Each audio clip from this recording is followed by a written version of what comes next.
சித்திரை அன்னைக்கு வருஷா வருஷம் நடக்கக்கூடிய அந்த திருமஞ்சனம். இதில் இந்த வரதன்னு இருக்கவர் தான் இந்த திருமஞ்சனத்தை பிரதி வருஷம் வந்து இந்த கிணத்துல இறங்கி பண்ணுறார். முன்னாடிலாம் ரொம்ப கஷ்டப்பட்டு தொங்கிட்டு கயிறில் தொங்கிட்டு இந்த திருமஞ்சனம் பண்ணிகிட்ருப்பார்.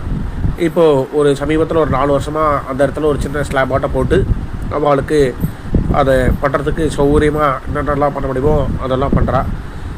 ஆழ்வாருக்கான சந்தனம், ஆழ்வாருக்கு மஞ்சள், புஷ்பம், அந்த திருமஞ்சன தீர்த்தம், பரிவட்டம், அதுக்கப்புறம் வந்து பவித்திர மாலை பெருமாள் இடத்துலேருந்து எல்லாமே இந்த திருமஞ்சனத்துக்காக ஏற்பாடு பண்ணி கொடுக்குறா. அது அர்ச்சக முக்கியான அவள் கொடுக்கறத இவா வாங்கி இதை சாத்தி பண்ணுறா. ரொம்ப ஆச்சரியமாக ஆழ்வார் வந்து இந்த கிணத்துல அவதரிச்சார் ரெண்டுன்றதுக்காக அந்த ஆழ்வாருக்கு, இந்த கிணத்துல இருக்கக்கூடிய ஆழ்வாருக்கு வருஷத்துக்கு ஒரு தடவை இந்த திருமஞ்சனம் பண்ணணும் அப்படின்னு சொல்லி அதை பண்ணுறது ஒரு வழக்கமாக அன்றைய காலத்துலேருந்து இந்த காலம் வரைக்கும் தொண்டு தொட்டு பண்ணிட்டுருக்கா. அந்த திருமஞ்சனத்தை தான் நம்ம இப்போது சேவிச்சுட்டு வரோம். ரொம்ப ஒரு எவ்வளோ ஒரு